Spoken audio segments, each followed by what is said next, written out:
बोलो श्री प्राणनाथ प्यारे की जय। बोलो श्री सतगुरु महाराज की जय। प्रथम लागू दो चरण को, धनिये न छुड़ायो किन। लाख तली लालेड़िया, मेरे जीव के ही जीवन। इन पाँव तले पड़ी रहूं, धनी नजर खोलो बातों। पल न वालूं निरखु नेत्रे, मेरे जीव के ही जीवन। मेरे जीव के ही जीवन। बोलो श्री प्राणनाथ प्यारे की जय। बोलो श्री सतगुरु महाराज की जय। सुंदर साथ जी, हमारा प्रकाश हिंदुस्तानी मंथन चल रहा है, प्रकरण 6 और चौपाई 5 से आज शुरू करते हैं। हाँ जी शुरू करते हैं। हाँ जी। अब अबूझ टाल सुबुद देके, कौन करसी चतुर विच खिन रे। नह चल निध धनी धाम की, सो कहूँ पाइये ना चौदे भवन रे। हाँ जी अमिता दीदी, प्रसंग क्या चल रहा है? आप थोड़ा बोल दो, प्रसंग क्या चल रहा है? अमिता दीदी अनम्यूट करो। कोई बात नहीं, बोलो। पता है नहीं, आपको मुझे कौन सा प्रसंग चल रहा है? नहीं आता दीदी, आप बोलिए ना। कोई नहीं, कृष्णा दीदी बोले, कोई बोलो, कल का प्रसंग क्या चल रहा था?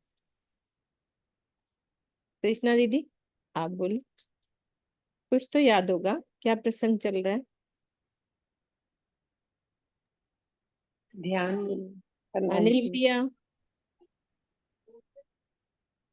सरोज दीदी, कोई बोलो। हाँ जी आप बोलो। दीदी वो सो रहे हैं हॉस्पिटल कोई बात में। नहीं, आप बोलो। हाँ आप बोलो, नहीं तो सीमा दीदी बोलेंगी, ठीक है? प्रणाम जी दीदी, प्रणाम जी। अरे वाह, अनिल भैया आ गए। हाँ जी। कल मन को फुट करने की बात थी, मन इंद्रियों की बात थी और जीव को फटकारने की बात थी। तो सदगुरु महाराज चले गए तो भी क्यों मेरा जीव ये सब इंद्रियों के अंदर फंसा हुआ रहा। वो क्यों अपने धनी के पीछे नहीं गया, वो बात चल रही थी। बिल्कुल ठीक है। सुंदर सा प्रणाम जी अनिल भैया, आपके बहुत बहुत बहुत राज्य खूब सारा आपको लाड दे। बस प्रणाम जी।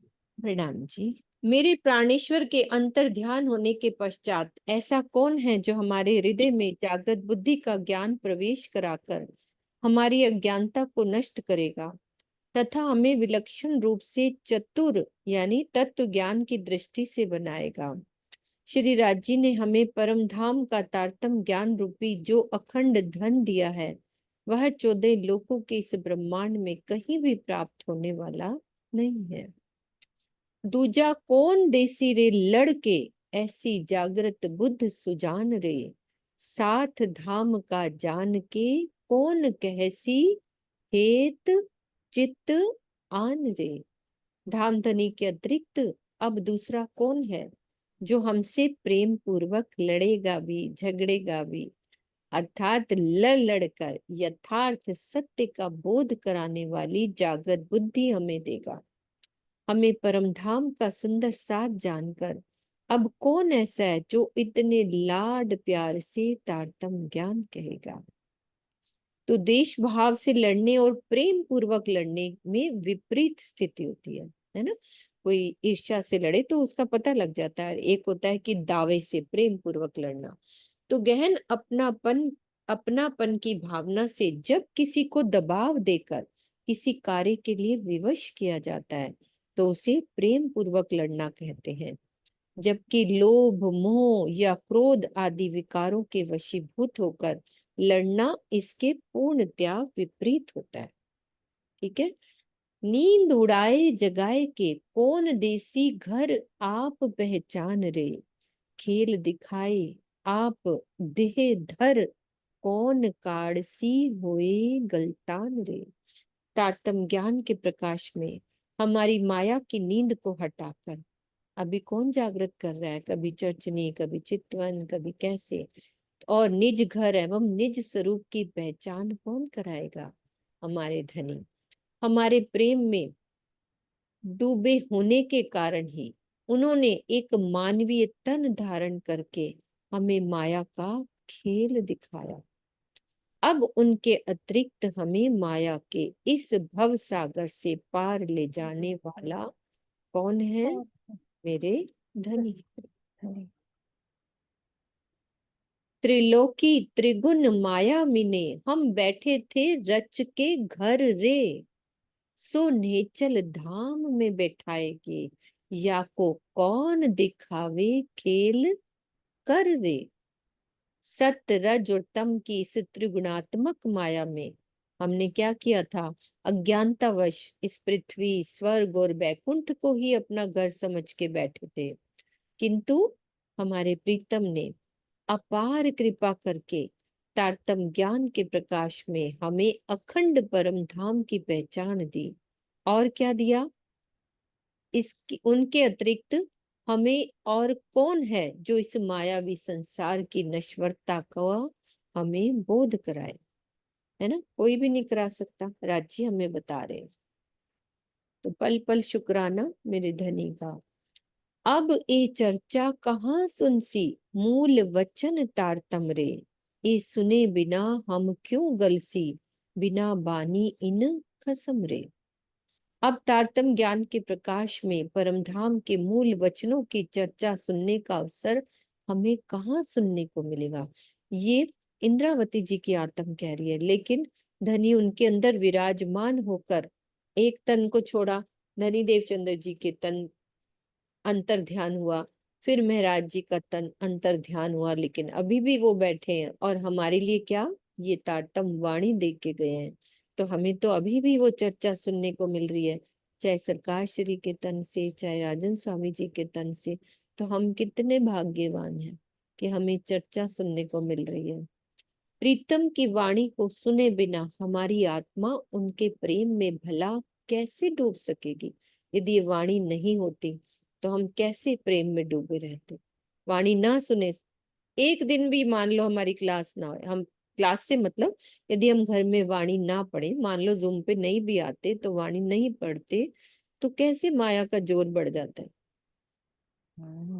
परम धाम के मूल वचन का तात्पर्य संवाद एवं खेल में आते समय धनी को दिए हुए वचन है।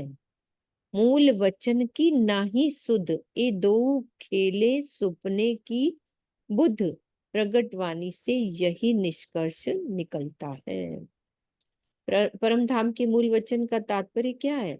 कि जो हमने खेल में आते समय धनी को वचन दिए थे, है ना, वो वाले वचनों की बात करें तो वो वचन हमें उनकी सुध नहीं रही और हम सुपने की बुद्ध में मस्त हो गए, यही निष्कर्ष निकलता है। और घाट बिना गले क्यों जीव टल होसी आत्म। अब ये घाट क्या है ये बताएंगे। तीन दीवाल आड़ी भई सो उड़े ना बिना खसम रे। प्रीतम के प्रेम में गलतान हुए बिना ये जीव भला योग माया के ब्रह्मांड में अखंड होकर आत्मस्वरूप कैसे होगा?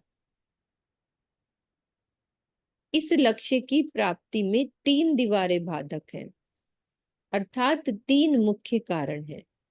ये दीवारें बिना धामधनी की कृपा से नष्ट नहीं हो सकती, है ना। अब भावार्थ में और समझा रहे कि उपरोक्त चुपई में घाट का तात्पर्य बेहद मंडल से है। और घाट बिना गले क्यों जीव टल होसी आत्म। आत्मा जिस जीव पर बैठी है वो जीव सत्स्वरूप की पहली भिस्त में ब्रह्मात्मा का प्रतिबिंबित रूप बनेगा। सबको पता ही है ना, इसे ही जीव का आत्म स्वरूप होना कहा गया है। इस लक्ष्य की प्राप्ति के लिए हमें क्या करना है?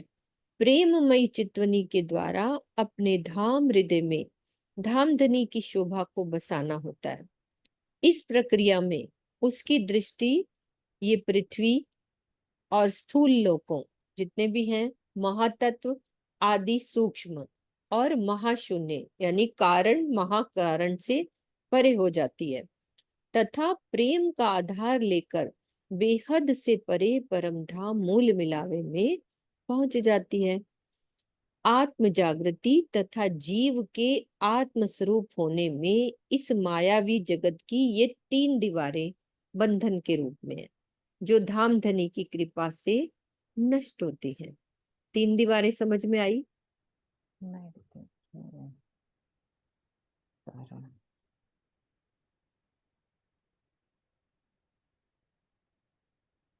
बताए, समझ में आई सुंदर साथ जी?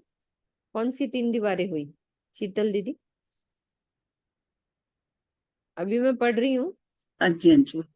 हाँ, प्रणाम जी, प्रणाम सब सुंदर साथ जी को।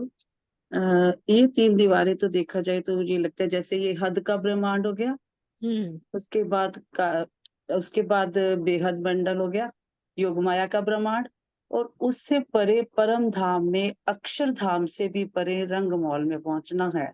ये 3 दीवारें इसको कहा गया, हद, बेहद और अक्षर धाम से परे रंग मॉल तक जाना। 3 दीवारें ये है। एक तो हो गया हद का ब्रह्मांड, एक हो गया बेहद की भूमिका, और उसके बाद अक्षरधाम को भी ये 3 दीवारें ये कहा गया है कि हम अपने ध्यान द्वारा, चितवनी द्वारा इन तीनों दीवारों को पार करके हमने रंग मॉल में पहुंचना है, मूल मिलावे में अभी पहुंचना है, ठीक है, प्रेम में लेकिन चितवनी। इसमें ये कहा गया है, देखो इस प्रक्रिया में उसकी दृष्टि ये वाली पृथ्वी पृथ्वी हो गई, महतत्व है ना, और महाशून्य। ये भी कह सकते हैं हम, जैसे ये भी हो सकते हैं, निराकार से परे, है हाँ ना? जी, हाँ, निराकार से परे भी कह सकते हैं, 7 शून्य हाँ, निराकार से परे, बेहद भूमिका, 3 दीवारें इसको भी कहा जा सकता है। बिल्कुल लेकिन हाँ जी, दोनों तरह से दीवारें कह सकते हैं। एक तो ये हद की दीवार हो गई, ये अक्षर ब्रह्मांड हो गया, उसके बाद निराकार हो गया, 7 शून्य निराकार हो गया, उसके बाद बेहद भूमिका हो गई, फिर उसके बाद परम धाम आ गया। परम, इन 3 दीवारों को पार करके परम धाम में पहुंचना है। बिल्कुल। लेकिन हाँ जी, ठीक है दीदी, बिल्कुल। चितवनी की दृष्टि से ये भी कहा जाता है कि कारज कारण महाकारण, ये भी हो गई ना भाई, कई तरह से हो रही है। कारज कारण महाकारण से न्यारी हो इन पियू की नार, है ना, कारज कारण महाकारण। किंतु यह कथन आत्मा के लिए है, जो कार्य यानी हद, कारण, बेहद तथा महाकारण अक्षर अच्छा, से भी परे होकर ये आत्मा के लिए अपने प्रीतम का साक्षात्कार करती है। जीव को क्या होगा? अखंड प्रेम तथा सुख की प्राप्ति के लिए ये 3 है, स्थूल, सूक्ष्म तथा कारण महाकारण को पार करना ही पड़ेगा। दोनों का बता दिया, आत्मा और जीव का। ठीक है, ये हमारी 3 दीवारें हैं जो चौपाई में आई है ना। 3 दीवाल आड़ी भई, सो उड़े ना बिना खसम के, और घाट बिना गले, क्यों जीव टल होसी। तो जीव का भी बता दिया और आत्म का भी बता दिया, तीनों का। अब चौपाई अच्छे से क्लियर हो जानी चाहिए, ठीक है ना? जीव के लिए ये कहा गया ना कि अक्षर ब्रह्मांड, निराकार, 7 शून्य, उसके बाद बेहद भूमिका के बाद परम धाम पहुंचना, और स्थूल, आत्म के लिए हाँ जी, सूक्ष्म और हाँ कारण महाकारण, वही प्रकृति को पार। ठीक है, और इनका हो गया आत्म के लिए हद, बेहद और अक्षर से भी परे प्रीतम, ये आत्म हो गई। क्योंकि जीव का जीव टल होसी आत्म कैसे होगा, उसका भी बता दिया ना उन्होंने दीदी।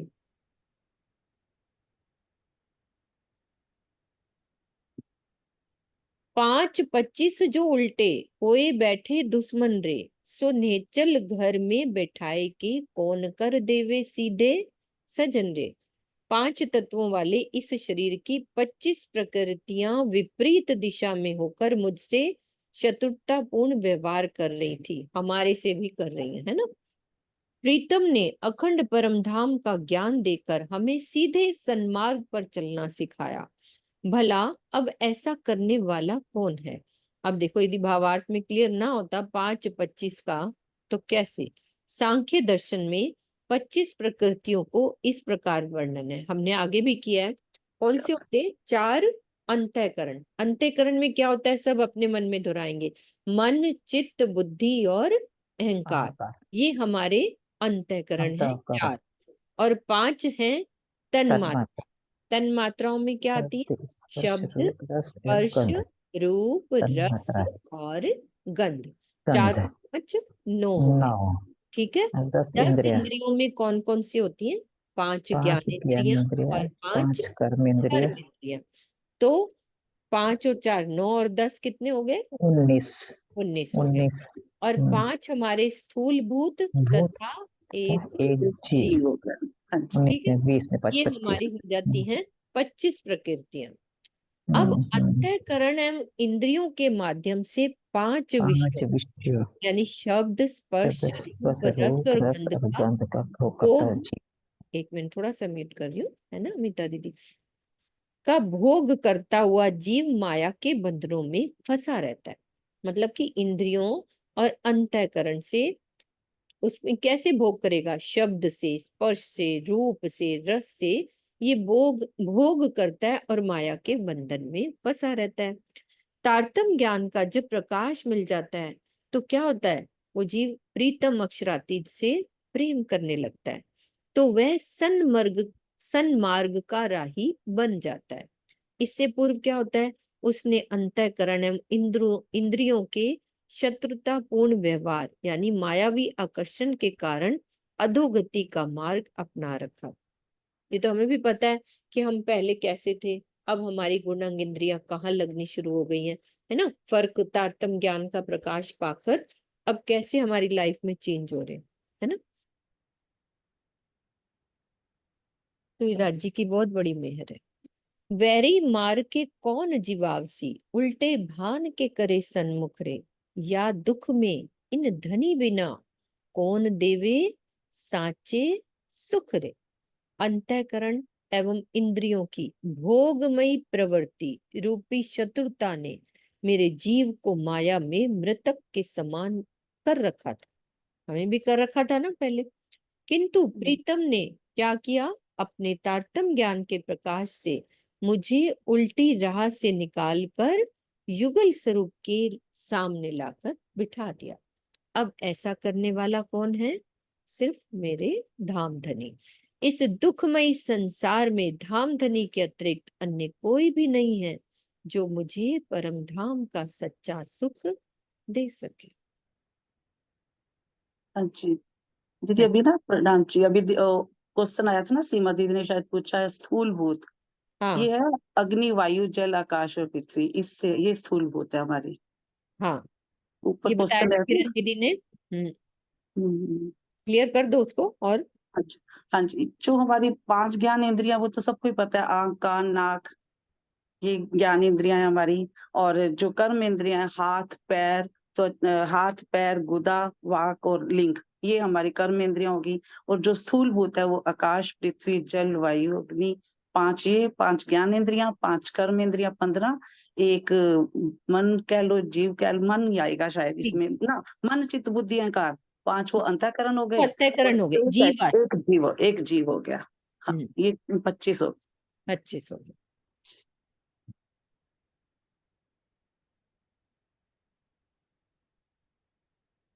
बीच पट आत्म पर आत्मा कौन उड़ाए कर दे संग रे, इन दुल्हे बिना दुल्हिन सो क्यों होसी रस रंग रे। मेरी आत्मा तथा परात्म के बीच माया का जो पर्दा पड़ा हुआ था उसे हटाकर प्रीतम मूल स्वरूप की सानिध्यता दिलाने वाला भला अब कौन है? मेरे प्राणेश्वर अब मेरी आंखों से ओझल हो चुके हैं। इस अवस्था में मुझ अंगना को उनका प्रेम भरा आनंद कैसे प्राप्त हो सकेगा? मोहजलपुर अंधेर में जित काहू ना किसी की गम रे, तहां से काढ़ देवे सुख ने चल, ऐसा कौन बिना इन खसम रे। अज्ञानता के अंधकार से भरपूर इस भवसागर में कहीं भी किसी को सच्चिदानंद पर ब्रह्म की पहचान नहीं है, जो कि धनी ने हमें दी है। सदगुरु रूप में आए प्रीतम के अतिरिक्त और कौन है जो हमें इस भवसागर के बंधनों से निकालकर परमधाम के अखंड सुखों का अनुभव कराए। तो ये मेरे धनी की गुणों का बखान ही हो रहा है। कौन करेगा, है ना, हमें कौन निकालेगा? धनी निकाले। दीदी ये जो हमारी वाणी है प्रकाश हिंदुस्तानी, ये तब उतरी थी जब धनी देवचंद्र जी का धाम गमन हो गया था। और ये विरह में जब ये हफ्सा में बंद थे, तब उस विरह में ये सारे इन्होंने प्रकरण उतरे थे। तब ये सतगुरु के जाने को ही उसके बाद ये विदा कर रहे हैं कि अब मुझे कौन जगाएगा। ये सारा उसी से संबंधित है, क्योंकि प्रकाश हिंदुस्तानी इस हफ्सा में ही उतरी थी ना, तब तो अभी इनको अपनी पहचान नहीं थी। अपनी पहचान ही नहीं थी कि मेरे अंदर धामधनी स्वयं विराजमान है, क्योंकि अभी जाहिर नहीं हुए थे। तो अब ये सिर्फ धनी देवचंद्र जी के लिए, यानी अपने सतगुरु के लिए, क्योंकि उनको ही वो प्राणेश्वर मान रहे थे ना, तो ये उनके लिए ये सारी बातें लिख रहे हैं। अनिल भैया बोलेंगे, अभी बताते हैं। प्रणाम जी दीदी। हाँ जी, दीदी अब बता रहे थे कि प्रकाश हिंदुस्तानी हफ्सा में नहीं, हफ्सा अनूप में शहर में उतरे थे। अनूप शहर में वो वो दीदी भी प्रकाश गुजराती का ही है ना, प्रकाश नहीं गुजराती को नहीं ही नहीं हिंदुस्तानी नहीं, में। नहीं नहीं प्रकाश गुजराती का नहीं है, वो अलग ही है। प्रकाश गुजराती में चौपाइया भी कम है, इसमें हाँ चौपाइया ज्यादा है। ज्यादा है। कलश वो कुछ उतरी थी ना। कलश, हाँ जी, हाँ, प्रकाश हिंदुस्तानी नहीं उतरी थी, किरण दीदी भी हमारे प्रकाश हिंदुस्तानी। प्रकाश गुजराती भी हाँ उतरी थी उधर हफ्सा में। हाँ, तो ये अनूप शहर में उतरी थी, है ना अनूप शहर में उतरी। किरण दीदी?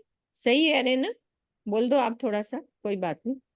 हफ्सा में प्रकाश गुजराती उतरी और कलश की 2 चौपाइयां उतरी, कठपुतली कलश की उतरी। 2 चौपाइयां। और जो अनूप शहर के अंदर प्रकाश हिंदुस्तानी, कलश हिंदुस्तानी और सनंद आनंद उतरी थी। हाँ, ये अभी हमने पढ़ा ना दीदी स्टार्ट में, तो हाँ।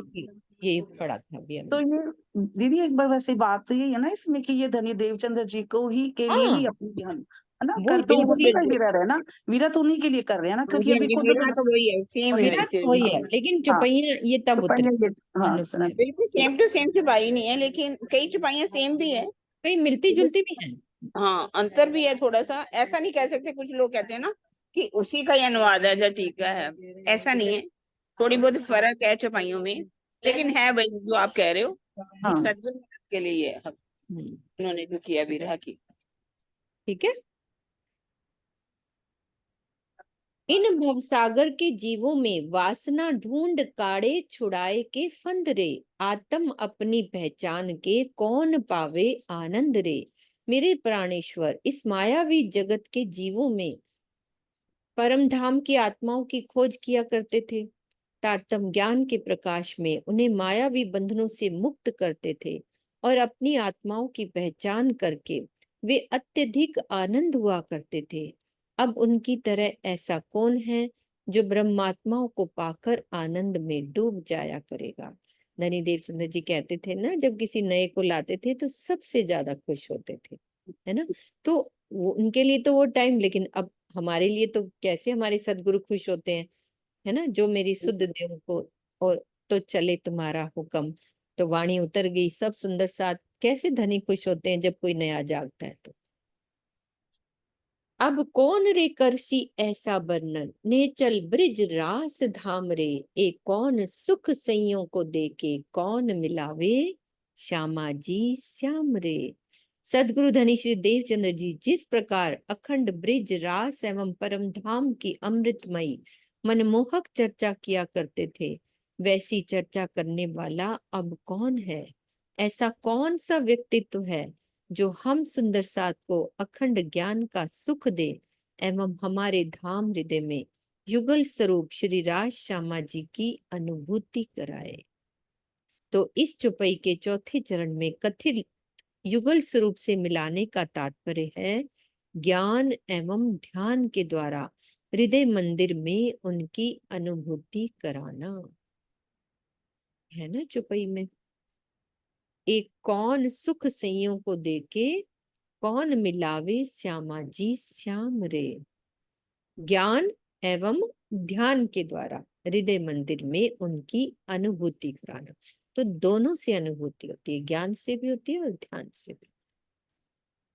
आत्म को रे जगाए के कौन खोले आत्म के श्रवण रे, अंतर पट उड़ाए के कौन कहसी मूल वचन रे। प्रीतम अक्षरातीत के अंतर्ध्यान होने के पश्चात अब कौन है जो हमारी आत्मा के बंद कानों को खोलेगा, माया का पर्दा हटाकर परमधाम के मूल वचनों की याद दिलाने वाला भला अब कौन है। जब तक आत्मा संसार में आसक्त जीव के खेल को देखने में मगन रहती है, तब तक उसे प्रीतम की आवाज सुनाई नहीं पड़ती।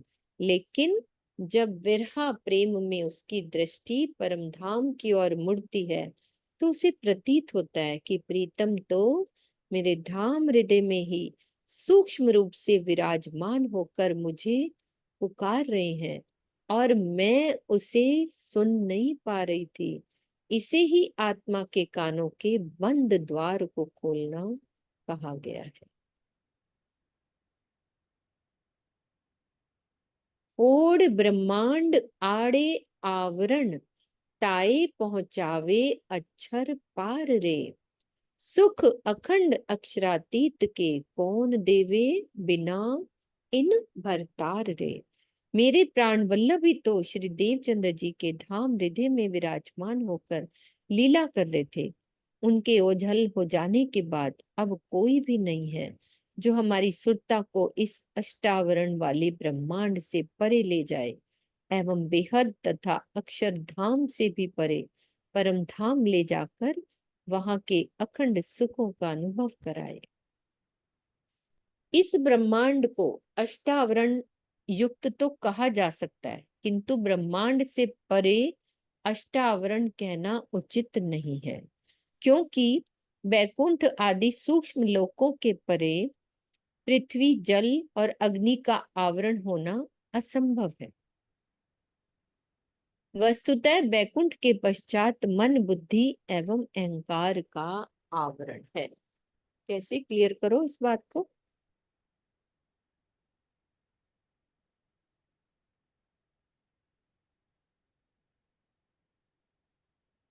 हाँ जी किरण दीदी, आप बोल सकते हो तो बोलो।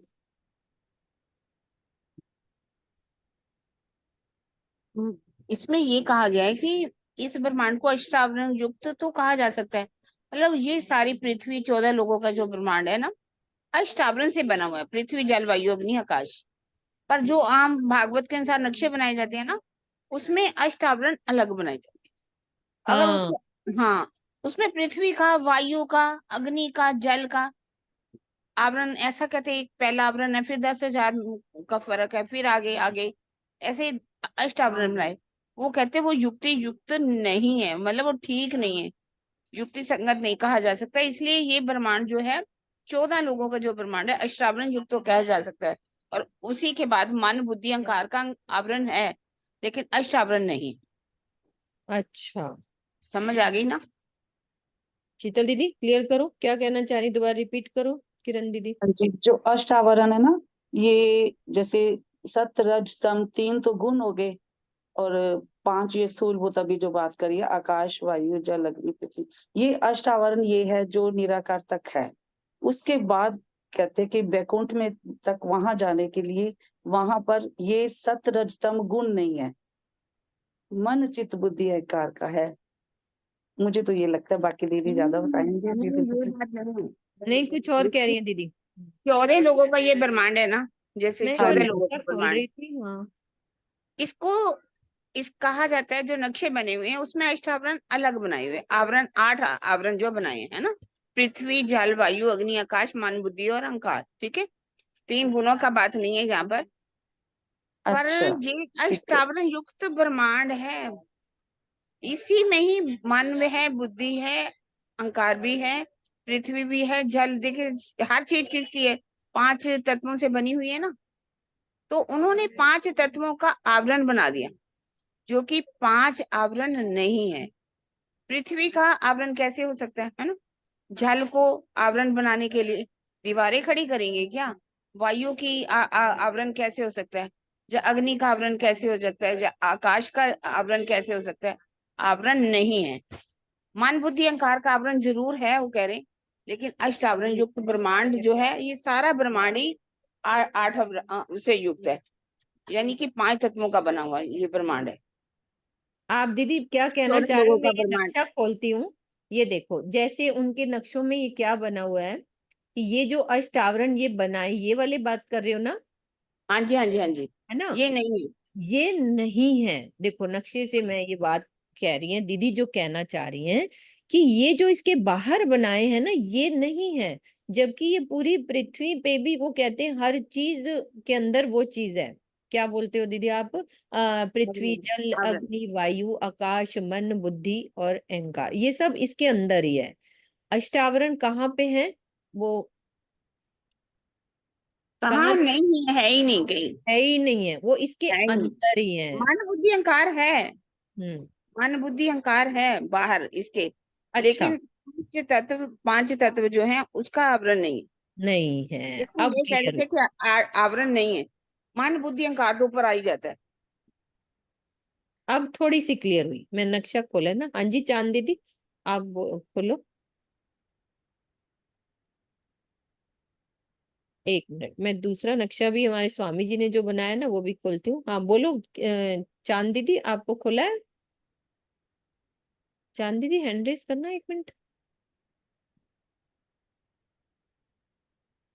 सरोज दीदी आप खोलो जरा चांद दीदी को, मैं पीछे से नक्शा खोल रही हूँ।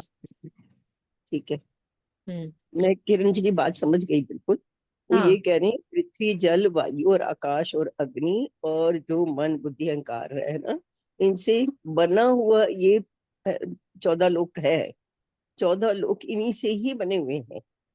और जो 3 गुण शीतल जी ने कहा है, मुझे लगता है वो भी है इसमें, क्योंकि ये संसार तो बना ही पंच तत्व 3 गुणों से हुआ है।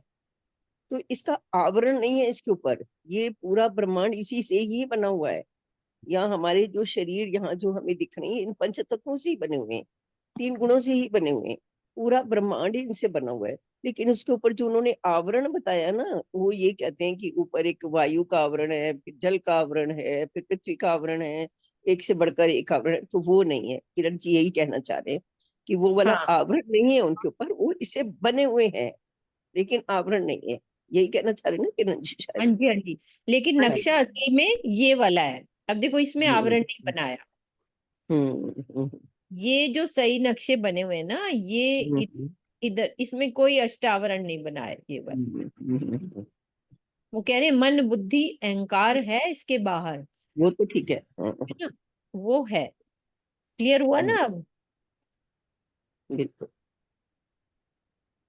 अब मुझे हो गया क्लियर। एक मिनट, और सुंदर साथ को भी खोलते हैं, कई सुंदर साथ। हाँ जी बोलो अनीता, आप बोलो। दीदी प्रणाम जी, मैं पूछना चाहती थी थोड़ा सा ना, ये कर्म इंद्रियों के बारे में भी थोड़ा क्लियर कर दो। अभी करते हैं, एक बात क्लियर हो जाए पहले। सीमा दीदी आप पहले खोलो। प्रणाम जी। जो मुझे समझ में आया, जो किरण आंटी जी ने और सबने समझाया है कि इनकी सेपरेसी नहीं है, मतलब ये अलग अलग नहीं है, सब मिक्स्ड है। जो पूरा ये 14 लोकों का संसार है, इन्हीं तत्वों से बना है, चाहे वो एक शरीर हो, चाहे कोई तत्व हो, हर चीज में ये सारी चीजें हैं। और बाहर तो एक शून्य के 8 वो बताए गए हैं ना, 8 वो बनाए हैं 8 लेवल पर। शून्य ना, महाशून्य, उसके बाद शून्य चला जाता है, निराकार है, वो निराकार के अष्टावरण है। 8 लेयर्स में है ना, वो कहते हैं। लेकिन आठ स्वामी जी ने तो 8 लेयर बताई ही नहीं है, वो कहते 8 लेयर्स खाली नहीं है निराकार है। सीमा दीदी। वो बताया ही नहीं है। किरण शून्य की दीदी आप दोबारा बात कर बोलो। रही हूँ, इसकी बात नहीं कर रही हूँ मैं। ये तो नहीं है, ये तो इस संसार में सब मिक्स्ड है। ये Mixed है, बना ही हर चीज इन्हीं चीजों से बनी है, इन्हीं चीजों क्योंकि से बनी यही है। 5 तत्व हैं, उन्हीं में ये 4 गुण रहेंगे, मतलब मनचित बुद्धि अहंकार 3 गुण, रहेगी। ये 3 सब गुण। तो रहेगा। हर वस्तु इन्हीं की बनी हुई है। कोई भी वस्तु, कोई भी एटम, कोई भी मॉलिक्यूल बिना इनके नहीं है। कि उनके उनके बीच में आकाश यानी कि स्पेस भी होगा, हो सकता है वो सॉलिड हो सकता है वो लिक्विड स्टेट कोई हो सकती है। तो date is all mixed up, मतलब इनका कोई सेपरेसी नहीं है, अलग अलग नहीं है। ये कहने का भाव ये है। हाँ आप ठीक कह रहे हो आप दीदी। जो मुझे समझ में आया। क्लियर है ना? किरण दीदी आप सही बोल रही है ना? सीमा दीदी बिल्कुल नहीं, ठीक है, ठीक है ना? कोई लेयर नहीं है, कोई आवरण नहीं है। हाँ ठीक है। अब वो क्वेश्चन कर रही है, अगला क्वेश्चन अनीता हमारे बीच में, कि ज्ञानेंद्रिया के कर्म इंद्रिया। अनीता दोबारा बोलो। कर्म शीतल, इंद्रियों, शीतल से बोलो, बहुत अच्छा बोला है हाँ जी शीतल शीतल, ने। आप रहने दो। किरण दीदी, शीतल भी बोल रही है और चांद दीदी भी बोल रही हाँ है बोलो। क्या बोला आपने? कर्म इंद्रिया। हाँ हम्म, जी कर्म इंद्रिया, शीतल दीदी। क्लियर करो। कर्म इंद्रिय होती है जिससे हम कोई कार्य करते हैं, तो ये हाथ पैर हमारे कार्य में आते हैं ना, हाथ पैर वाक मतलब जिससे बोलना, कान, गुदा और लिंग, ये सब समझते हैं इस चीज को, तो ये हाँ कर्म इंद्रियों में आते हैं हमारी। इनका क्वेश्चन क्या है? हाँ, क्वेश्चन यही था कि उनको कर्म पता इंद्रिय नहीं चल रहा था कर्म इंद्रियां क्या होती हाँ, है। अच्छा। ठीक है अनीता, खोलो अब आप। वाक मीन्स वाक जुबान, बोलना। बोलना। बोलना हम बोलते हैं ना, जिससे मुख कर्म कह हमारा, दो, ये मुख। कर्म भी तो हमारे बोलने से बनते हैं ना, तो हम्म, कर्म इंद्रियों में ही आता है बोलना भी हमारा।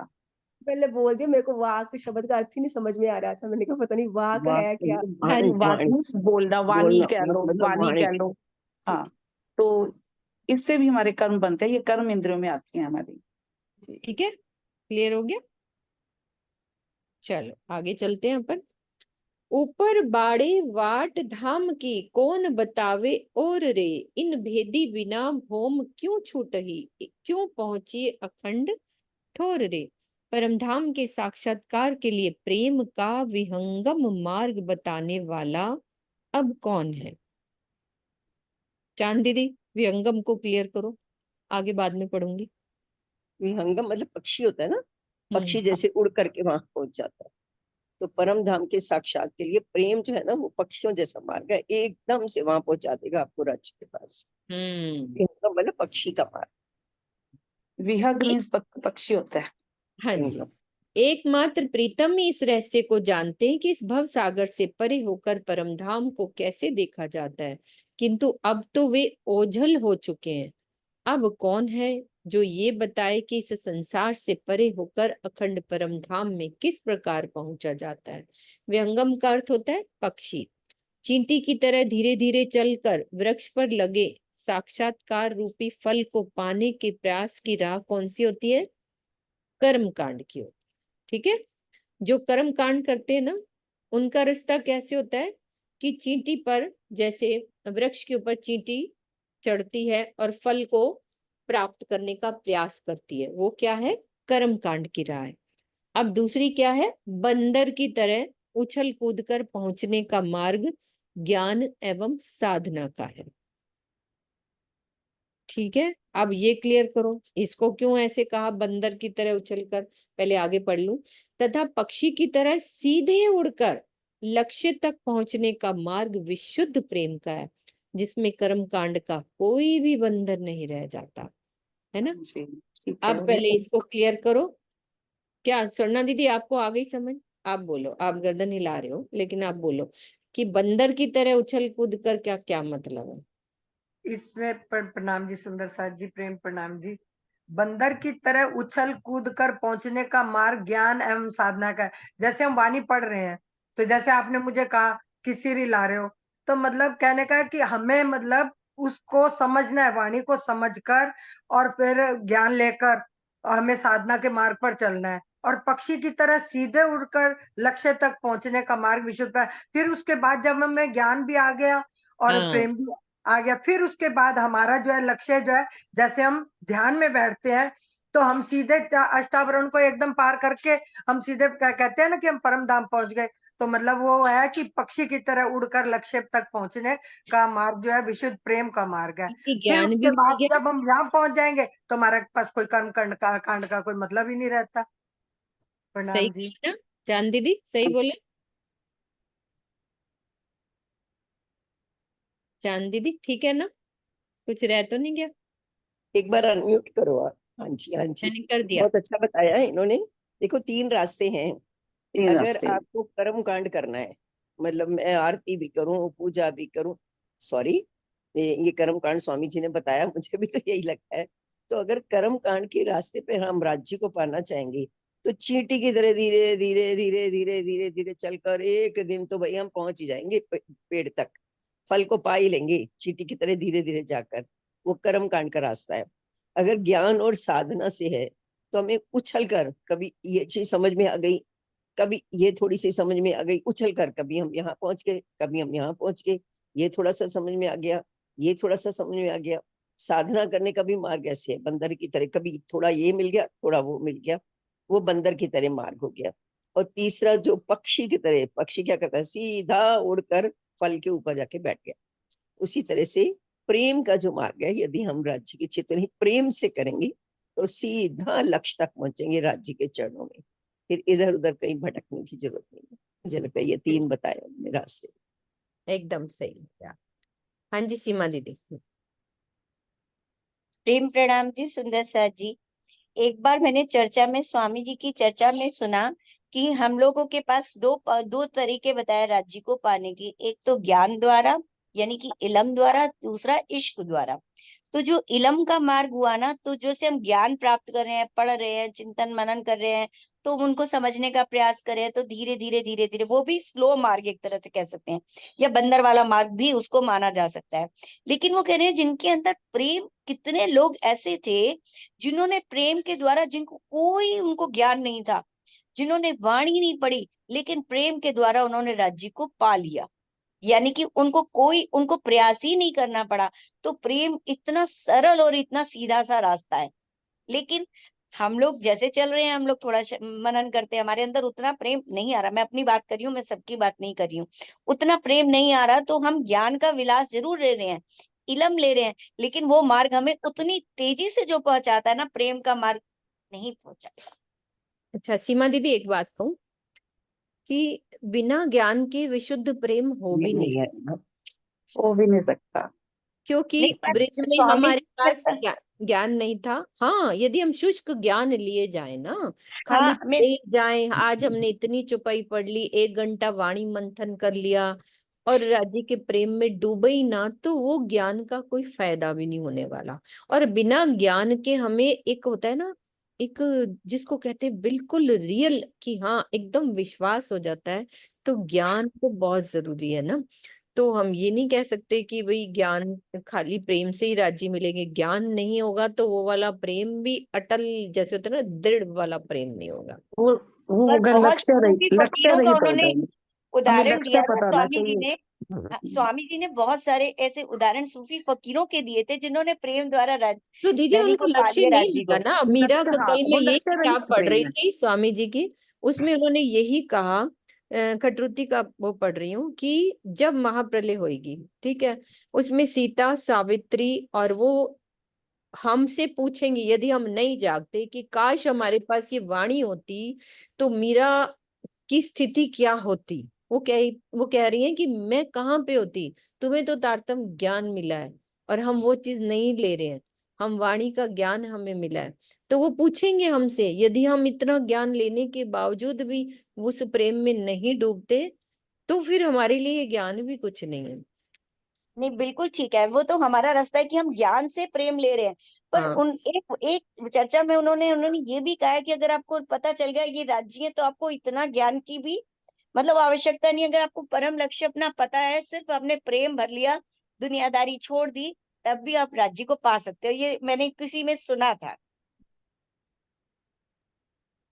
हो सकता है वो लिंक क्या बना रहा होगा, है हाँ, ना। हो सकता है, मैंने किसी एक जगह सुना था, वो बात मेरे दिमाग नहीं, में आई। लेकिन ज्ञान तो बहुत जरूरी है।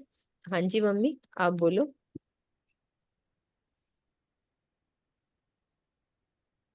मम्मी आपका बंद है, पहले अनम्यूट करो फिर बोलो। स्वामी जी भी तो चर्चा में यही कहते हैं ना, हाँ, राज्य एक तक बात पहुंचने का मैं कह इश्क रही और हूँ, इलम है। ज्ञान भी बहुत जरूरी है और इश्क भी बहुत जरूरी है। दोनों चीजें बहुत जरूरी है। जब तक हमें ये ज्ञान आ जाता है तो हमें इश्क भी आएगा। हम ये कहें कि ज्ञान ले लिया जी, हम तो हो गए पार, पार नहीं हो सकेंगे। उसमें प्यार, प्रेम, इश्क, राज्य से बातें करना, ये पहले बहुत जरूरी है। बिल्कुल इसीलिए ये दोनों चीजें बहुत जरूरी है। अब जैसे ये सारी ज्ञान इंद्रियां स्थूल शरीर से हमें जो है थोड़ा बहुत ध्यान करेंगे, चितवन करेंगे, तो ही तो ज्ञान आएगा ना, इश्क आएगा हमें। तो हाँ। इसलिए मैं तो चाहती हूँ कि दोनों चीजें हाँ जी, हाँ जी, आप नहीं चाहते, हमारे राज्य चाहते हैं। पर्यावाची शब्द। बिल्कुल बिल्कुल, है ना, दोनों पूरक हैं एक दूसरे के, एक दूसरे है के ना। पूरक हैं। हाँ जी जिग्ना, आप आओ ना, आप अपने शब्दों में बोलो ना। अभी तो हम मजे से बातें ही तो कर रहे हैं जिग्ना।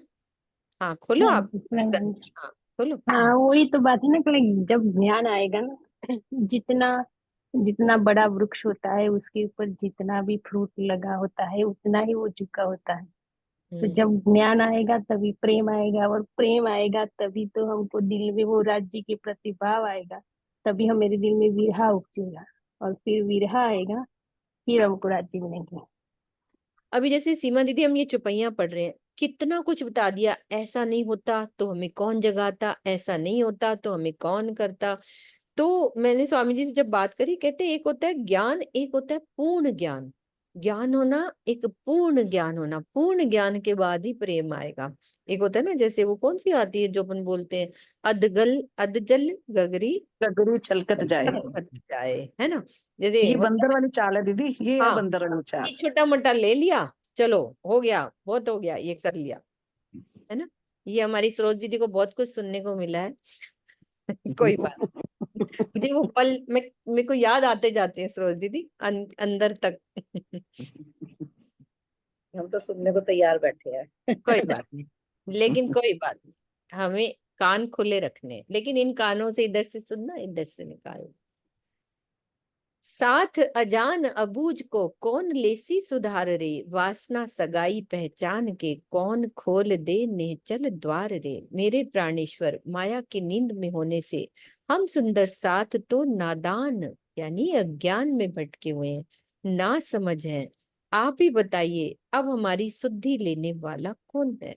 आपके अंतर ध्यान हो जाने के बाद तो ऐसा अब कोई भी नहीं है जो परम धाम के मूल संबंध से हमारी पहचान करे और माया के पर्दे को हटाकर हमें अखंड परम धाम का अनुभव कराए। अब ये चौपाई पढ़ने के बाद ऐसा लगता है कि हमारे लिए तो राजी ने हमारे सदगुरु दे दिए, है ना, दो दो रतन हमें दे दिए, है ना। हमें तो कैसे एक एक हटा हटा के, पर्दे हटा हटा के कैसे हमें जगाया जा रहा है। उनकी स्थिति कैसी रही होगी जब वो तन ओझल हुआ होगा।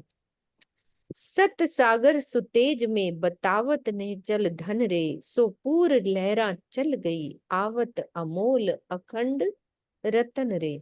मेरे प्रीतम अक्षरातीत का हृदय अलौकिक आभा से पूर्ण शाश्वत सत्य का अनंत सागर है। वे श्री देवचंद्र जी के धाम हृदय में विराजमान होकर परम धाम का ज्ञान रूपी अखंड धन दिया करते थे। दुर्भाग्यवश प्रीतम के अंतर ध्यान होने से सुंदर साथ के लिए उन लहरों का प्रवाह बंद हो गया है जिसमें परम धाम के ज्ञान के अनमोल रतन विद्यमान रहते थे। ए धन मेरे धनिये का आया था मुझ कारण रे, सो धन खोया मैं नींद में धनी देते कर कर जतन रे। धाम धनी का तारतम रूपी ये धन परम धाम से मेरी आत्मा को जागृत करने के लिए आया था। प्रीतम अनेक प्रयत्नों से मेरे हृदय में उस ज्ञान का अमृत रस उड़ेलते रहे, किंतु ये मेरी भाग्यहीनता थी जो माया के नींद के प्रभाव में उसका वास्तविक लाभ मैं नहीं ले सकी और उसे खोती रही। ए धन जाते मेरे धनी का, सो तू देख के कैसे रही रे। फिट फिट भूंडी पापनी, तै एती पुकार क्यों सही रे। प्राण वल्लभ के ओझल होते ही तारतम के अमृत का रसपान होना भी बंद हो गया। रे मेरी मूर्खा पापनी आत्मा, हृदय के टुकड़े टुकड़े कर देने वाले इस दृश्य को देख कर भी तू किस लिए इस सारहीन जगत में रह रही है। तुझे बारंबार धिक्कार है। तेरे प्राणेश्वर तुझे तारतम वाणी से पुकारते रहे और तू निष्ठुर होकर चुपचाप केवल सुनती भर रही। यद्यपि आत्मा पर पापनी या मूर्ख जैसे दोषारोपण स्वप्न में भी नहीं किए जा सकते, किंतु यहाँ प्रेम विरह के भावावेश में ऐसा कहा गया है। उपरोक्त चौपाई के चौथे चरण में सहन करने का तात्पर्य ये है कि श्री इंद्रावती जी ने धामधनी द्वारा बार बार आत्म जागृति के लिए पुकारे जाने पर भी निष्क्रियता का प्रदर्शन किया, अपना प्रेम समर्पण नहीं दर्शाया। वस्तुतः यह प्रसंग हम सुंदर साथ को शिक्षा, उनके लिए थोड़ी ना, उन्होंने क्या नहीं समर्पण किया, वो तो छोटे होते से ही भाग पड़े थे। तो ये तो हम सुंदर साथ को शिक्षा देने के लिए, जितनी भी बात है सब हमारे लिए। फिट फिट रे मेरी आत्मा, तै क्यों खोई निद आई हाथ रे। कर दई धनी धाम पहचान, तो तू क्यों ना चली पीऊ साथ रे। हे मेरी आत्मा, तुझे धिक्कार है, तूने तो अपने समक्ष विद्यमान अपने अखंड सुहाग एवं तारतम ज्ञान की अनमोल निधि को खो दिया। यद्यपि प्रीतम ने तुझे अपने स्वरूप की ज्ञान द्वारा पहचान करा दी थी, फिर भी तुझे संसार से ऐसा क्या मोह हो गया जो तू अंतर ध्यान के समय उनके साथ ना जा सकी। संग पियो के ना चली, क्यों रही पियो सो बिछुर के। अज हूं आहा तेरी न उड़ी, याद कर अवसर रे। तू अपने प्राण वल्लभ के साथ इस संसार को छोड़कर नहीं जा सकी। अब तू ही बता कि उनसे बिछड़कर यहाँ किस उद्देश्य से रह रही है। उस घटनाक्रम को याद कर, अभी भी विरह में तेरी सांसें क्यों नहीं निकल जाती।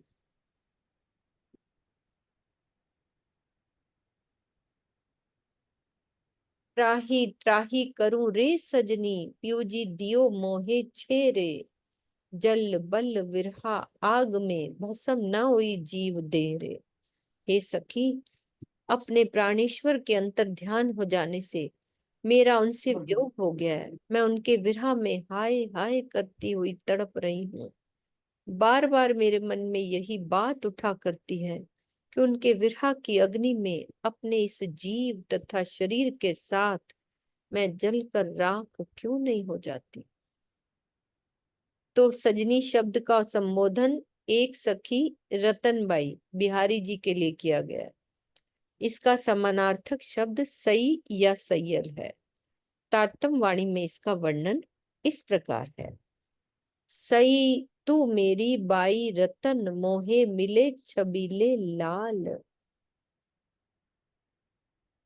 मेरी सैयल रे साह आए थे मेरे घर। तो ये सही का मतलब बता रहे हैं इन चौपाइयों में। सही रे पियो की बातें मैं कैसे कहूं, मोसो आए कियो मिलाप। बिहारी जी को कह रहे हैं ना। जहां समझ सुंदर साथ को संबोधित किया गया हो, सैया या सैयों शब्द का प्रयोग किया गया है। मतलब सही से मतलब उनके लिए है, और जहां सबको संबोधित किया है वहां सैया आएगा या सैयों शब्द आएगा। ये फर्क है। अब सुनो रे तुम सैया, तो अब ये वो भी चौपाई दे दी कि अब उनके लिए आ रहा है। कहूं सो बीतक बात, है ना। बुलाए सैयों को चले वतन, क्यों ना होए जो कहे वचन। दोनों को एक चौपाइयां दे दी उन्होंने, चरण दे दिए स्वामी जी ने।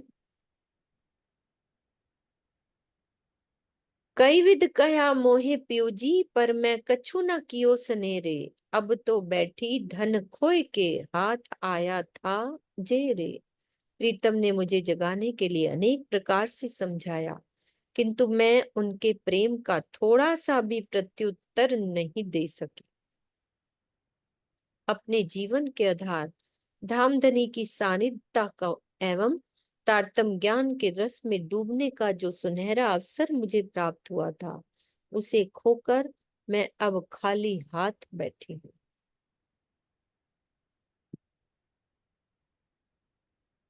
धनिये तो कह दिखाइया, कर कर मुझसो एकांत रे। पर मैं चूकी चंडालन अवसर, अब पकड़ बैठी मैं स्वांत रे।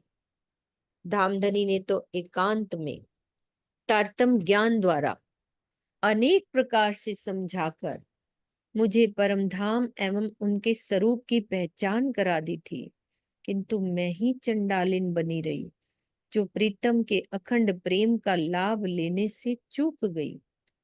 अब उनके अंतर ध्यान होने के पश्चात चुपचाप निरर्थक बैठी हूँ।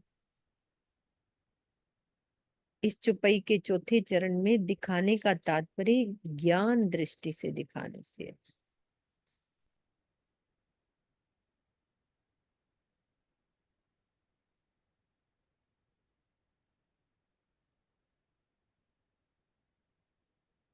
अब शब्दातीत निज धाम की एक कौन कैसी मुख बान रे। श्री धाम के सुख की रे भी तक कौन कैसी वर्तमान रे। परमधाम की शोभा एवं लीला यहाँ के शब्दों से परे है। प्रीतम के अंतर ध्यान होने के पश्चात वर्तमान समय में इस संसार में भला अन्य कौन है जो परमधाम की अनंत आनंदमय लीला के सुख को अपने मुख से वर्णित करके हमें सुना सके। एक चौपाई और लेते हैं। उठते बैठते खेलन की सुध कौन कहे ए सुकन रे। बन जाए अनहाय के कौन कहसी सिनगार वर्णन रे। निज धाम में अष्टपहर की लीला में सखियां अपने प्राणेश्वर के साथ किस प्रकार उठती बैठती एवं क्रीड़ा क्रीड़ा करती हैं, उनका मनोरम वर्णन करके हमें कौन सुनाएगा।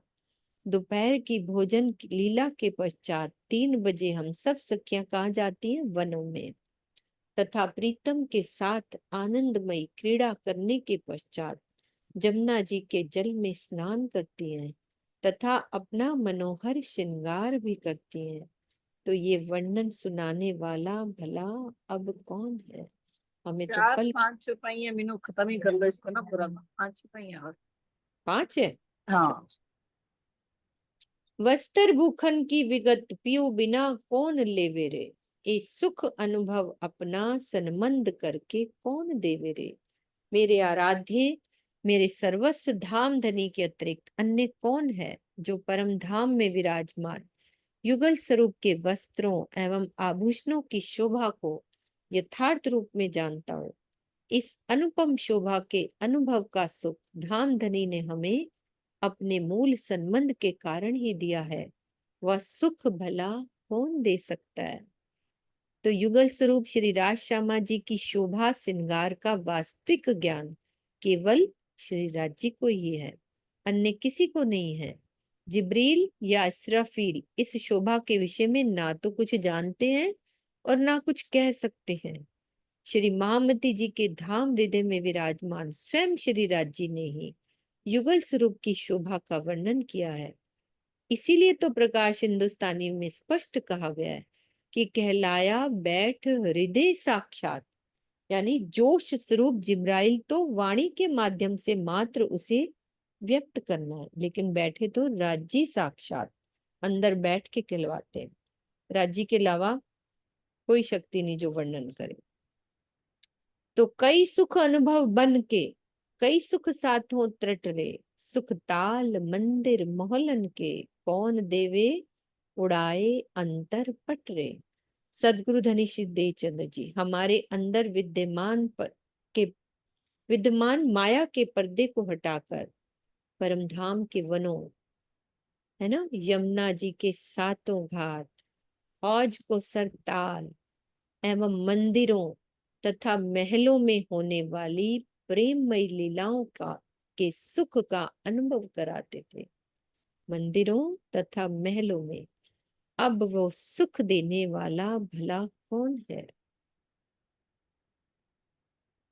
सदगुरु धनी श्री देवचंद जी के तन से जब आवेश लीला होती थी ना, तो सुंदर साथ को जमुना जी जल के प्रत्यक्ष अनुभव होते थे। तो इस प्रकार परमधाम की लीला के सुख का अनुभव ज्ञान एवं आड़ी का लीला द्वारा हुआ करता था। वाणी तो नहीं उतरी थी ना, वो साक्षात करके दिखाया करते थे।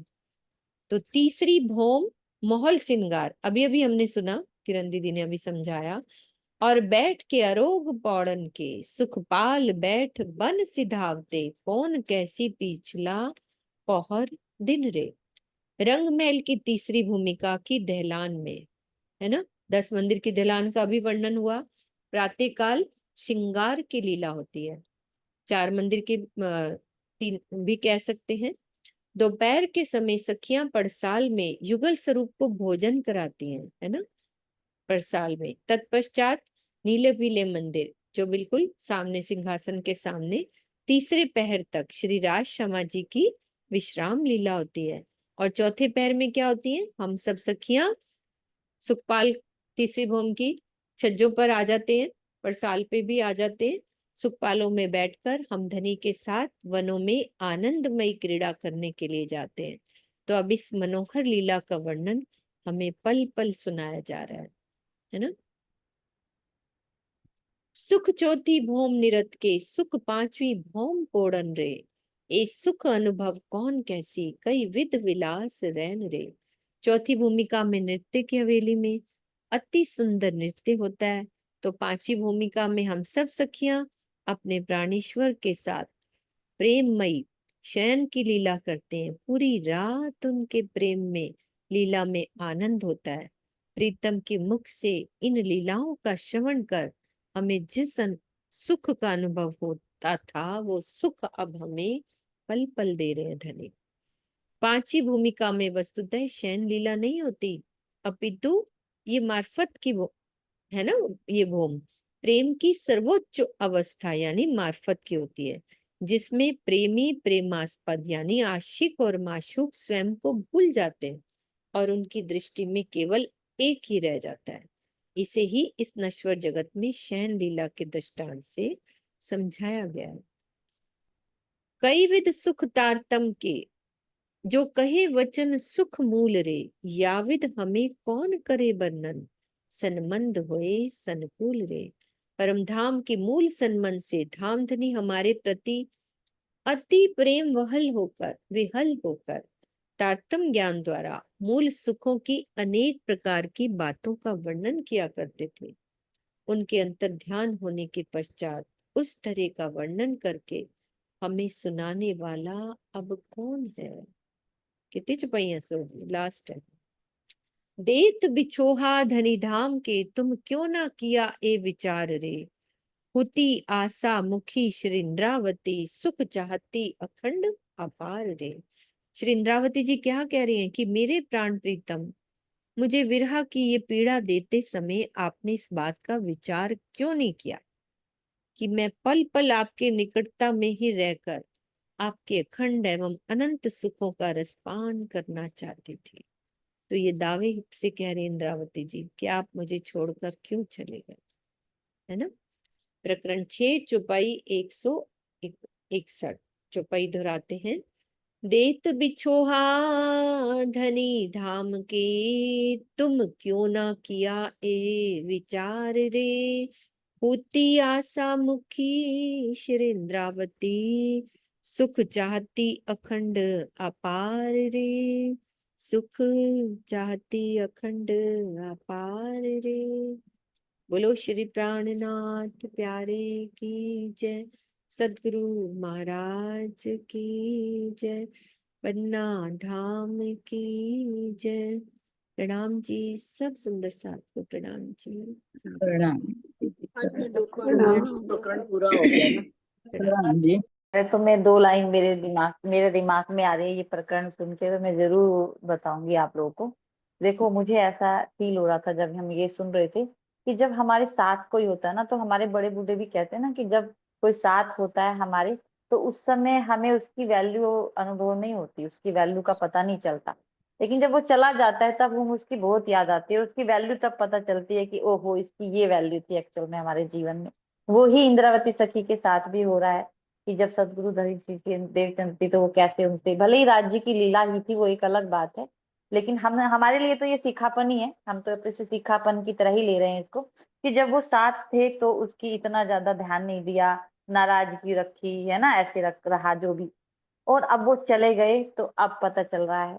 लेकिन हम अगर ये सोचें बात को कि अगर हम देखें कि उन्हीं के रूप में स्वामी जी हमारे साथ हैं, स्वामी जी हमें कितना मार्गदर्शन कर रहे हैं, हमें सदगुरु श्री देवचंद्र जी की तरह, नीराज जी की तरह वो भी हमें जगा रहे हैं, लेकिन हम भी कितना उनको वैल्यू, अभी इस बात को वैल्यू दे रहे हैं।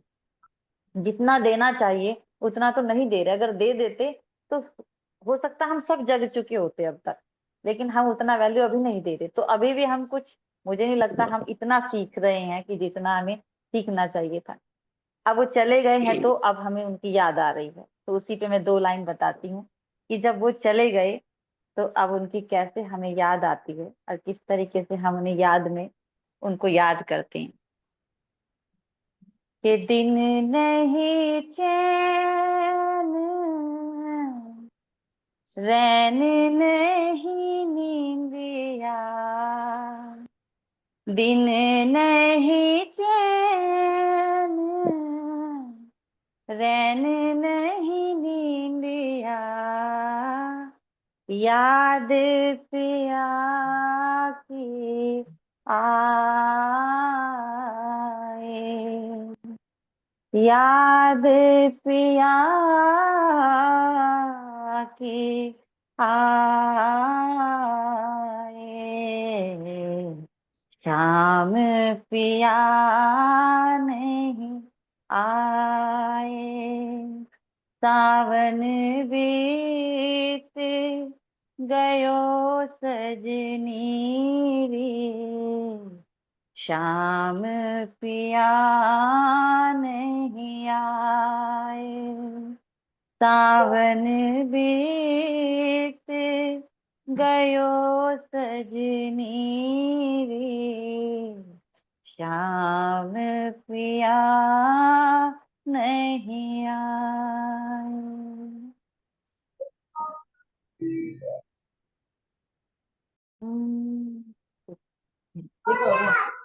ये छम छम बरसे नयन हमारे, छम छम बरसे नयन हमारे, प्यास बुझन नहीं पावे,